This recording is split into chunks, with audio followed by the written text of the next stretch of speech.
شاہ مرداں شیر یزداں قوت پروردگار، لا فتح الا علی، لا سیف الا ذوالفقار، لا سیف الا ذوالفقار، لا سیف الا ذوالفقار۔ بسم اللہ الرحمن الرحیم۔ زمزمہ ٹی وی کے پیارے دوستوں، السلام علیکم۔ ہم امید کرتے ہیں کہ آپ خیریت سے ہوں گے۔ جب آپ صلی اللہ علیہ وآلہ وسلم نے مدینے کی طرف ہجرت کی تو آپ صلی اللہ علیہ وآلہ وسلم اللہ کے دین کو پورے عرب میں پھیلانے لگے، اور اللہ کے کرم سے دن بدن رسول اللہ صلی اللہ علیہ وآلہ وسلم کا اخلاق دیکھ کر لوگ مسلمان ہونے لگے۔ لیکن عرب میں کچھ علاقے ایسے تھے جہاں مسلمانوں پر ظلم ابھی تک قائم تھا، اور ان علاقوں میں سے خیبر ایک ایسا قلعہ تھا جس پر مشرکین اور کفار فخر کیا کرتے تھے۔ اس لیے اللہ کے رسول صلی اللہ علیہ وآلہ وسلم نے خیبر والوں کی اصلاح کرنے کے لیے مدینے والوں کو کہا کہ چلو مل کے خیبر والوں کی اصلاح کرتے ہیں۔ اس وقت لوگ یہ سمجھتے تھے کہ ہمارے رسول صلی اللہ علیہ وآلہ وسلم ہر جگہ علی کو بھیجتے ہیں، اگر ہمیں بھی یہ موقع دیا جائے تو ہم بھی اپنی بہادری کے جوہر دکھائیں۔ اللہ کے رسول صلی اللہ علیہ وآلہ وسلم نے فرمایا کہ اللہ کی مرضی ہے کہ خیبر کی طرف علی علیہ السلام کے بغیر جایا جائے۔ لوگ حیران ہونے لگے کہ خیبر کا اتنا بڑا قلعہ اور وہاں مرہب جو ہزاروں لوگوں سے ایک وقت میں لڑتا ہے، وہاں علی کے بغیر کیسے جائیں؟ اللہ کے رسول صلی اللہ علیہ وآلہ وسلم نے فرمایا، ہر وہ شخص جو اپنے آپ کو بہادر سمجھتا ہے وہ آئے اور یہ سوچ لے کہ کسی کو مال غنیمت نہیں ملے گا۔ اس کے بعد اللہ کے رسول صلی اللہ علیہ وآلہ وسلم 1565 اصحاب کے ساتھ خیبر کی طرف روانہ ہو گئے، جس میں 200 سوار اور باقی پیدل تھے۔ خیبر مدینے سے 171 کلومیٹر دور شمال میں واقع ہے۔ آپ صلی اللہ علیہ وآلہ وسلم تقریباً نصف راستہ طے کرنے کے بعد اس رستے سے آئے جو شام سے ہوتے ہوئے خیبر کی طرف آتا ہے۔ آپ صلی اللہ علیہ وآلہ وسلم جب خیبر کے قریب پہنچے تو کچھ منافقین نے آپ صلی اللہ علیہ وآلہ وسلم کی خبر پہلے ہی خیبر پہنچا دی تھی۔ خیبر والے اپنے قلعے پر کھڑے ہو گئے اور زور زور سے ہنسنے لگے اور یہ کہنے لگے کہ اے محمد، یہ مٹھی بھر لوگ لے کر آپ قلعہ فتح کرنے آئے ہیں۔ سب زور زور سے ہنس رہے تھے اور یہ کہہ رہے تھے کہ آپ مرہب کی تلوار سے ناواقف ہیں؟ کیا آپ حارث کی تلوار سے ناواقف ہیں؟ اللہ کے رسول صلی اللہ علیہ وآلہ وسلم نے نظروں کو اٹھایا اور فرمانے لگے، اے اپنی جھوٹی طاقت پہ غرور کرنے والوں، سن لو، ہم تمہارا یہ قلعہ 40 دن میں فتح کر لیں گے۔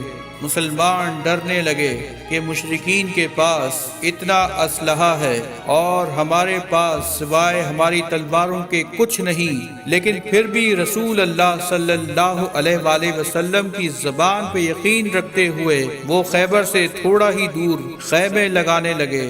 خیبر والوں نے کہا کہ دیر کس بات کی، ان مٹھی بھر مسلمانوں کو مار دیتے ہیں۔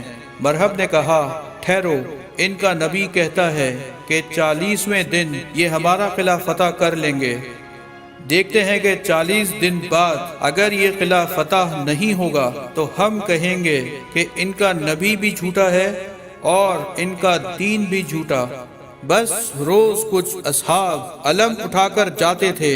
جیسے ہی وہ قلعے کے قریب پہنچتے تھے تو سپاہی کہتے تھے، ٹھہرو، مرہب آ رہا ہے، تو وہ مرہب کے نام کے خوف سے بھاگ جاتے تھے۔ اسی طرح 39 دن گزر گئے اور مسلمانوں کے پاس جو جو کھانے کی چیزیں تھیں وہ سب ختم ہو گئیں۔ اللہ کے رسول صلی اللہ علیہ وآلہ وسلم نے فرمایا، کل 40واں دن ہے اور کل میں اپنا علم اس کو دوں گا جو قرار ہوگا، غیر فرار ہوگا، اور اس کے ہاتھوں میں اللہ کی طاقت ہوگی اور وہ قلعہ فتح کرے گا اور مرہب کو 2 ٹکڑوں میں تقسیم کر دے گا۔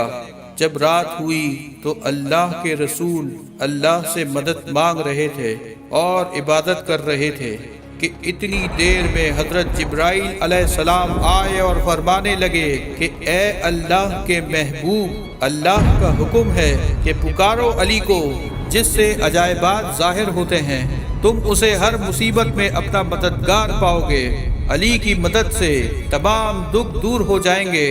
پھر اللہ کے رسول صلی اللہ علیہ وآلہ وسلم نماز فجر کے بعد اصحاب سے کہنے لگے، علی کہاں ہے؟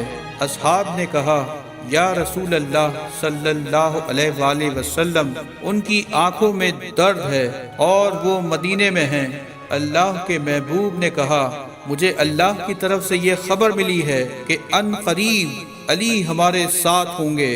پھر علی کا نام سننا تھا کہ اصحاب بہکنے لگے اور ان کے چہروں سے خوشی عیاں ہونے لگی۔ اتنی دیر میں امام علی علیہ السلام رسول خدا کی خدمت میں حاضر ہو گئے اور فرمانے لگے، اے میرے مولا، آپ کا کیا حکم ہے اپنے اس غلام کے لیے؟ رسول خدا نے جب حضرت علی علیہ السلام کو دیکھا تو ان کی آنکھوں میں شدید درد ہو رہا تھا۔ آپ صلی اللہ علیہ وآلہ وسلم نے اپنا لعاب دہن علی کی آنکھوں پر لگایا تو رسول اللہ صلی اللہ علیہ وآلہ وسلم کے لعاب دہن کی برکت سے امام علی کو شفا مل گئی۔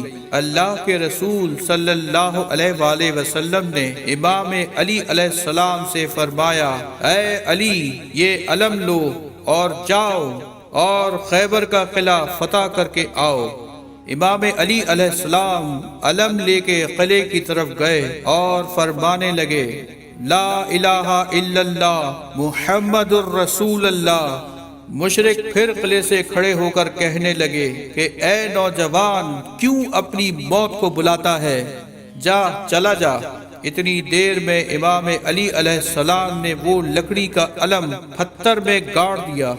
مرحب، حارث سب حیرت زدہ رہ گئے کہ یہ لکڑی کا علم پتھر میں کیسے گڑ گیا۔ تو خیبر کے نجومی نے کہا، اس میں حیرت کی کون سی بات ہے؟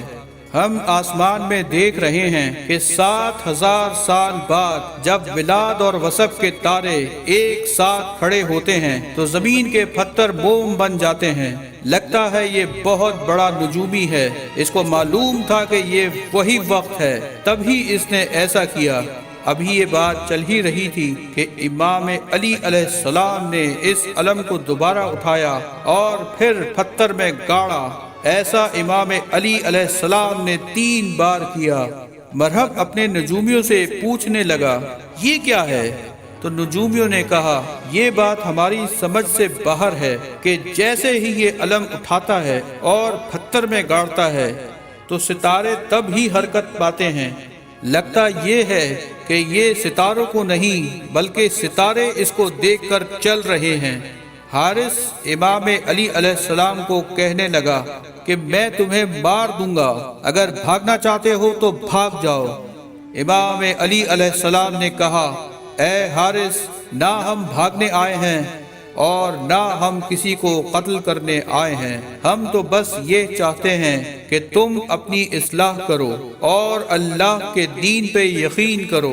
اتنی دیر میں حارث نے جیسے ہی وار کیا، امام علی علیہ السلام نے اس وار کو روکا اور ایک ہی وار میں حارث کو فاصل جہنم کر دیا۔ مسلمان اللہ اکبر اللہ اکبر کہنے لگے اور مشرکین سر پیٹنے لگے۔ یہ منظر جب مرحب نے دیکھا تو اس کو اور بھی غصہ آیا۔ اس نے کہا، میری تلوار لاؤ، اس مسلمان کی موت میرے ہاتھوں لکھی ہے۔ مرحب کہنے لگا، میری ماں نے میرا نام مرحب رکھا ہے جس سے موت بھی ڈرتی ہے۔ اس بات سے مشرک شور مچانے لگے اور خوش ہونے لگے۔ امام علی علیہ السلام نے فرمایا کہ زمین خیبر کو معلوم ہونا چاہیے کہ میری ماں نے میرا نام حیدر رکھا ہے، وہ شیر جو سانپ کو چیر دے۔ یہ سن کر مرحب سوچنے لگا کہ ہماری ماں جو قلعے کی سب سے بڑی نجومی تھی، اس نے کہا تھا کہ تجھے جو انسان مارے گا اس کا نام حیدر ہوگا، تم سب سے لڑنا مگر جس کا نام حیدر ہو اس سے نہ لڑنا۔ وہ یہ سوچ ہی رہا تھا کہ قلعے سے آوازیں آنے لگی، مرحب اس کو مار دو، مرحب اس کو مار دو۔ مرحب نے اپنی تلوار نکالی تو امام علی علیہ السلام نے فرمایا ہم یہاں لڑنے نہیں بلکہ تمہاری اصلاح کرنے آئے ہیں۔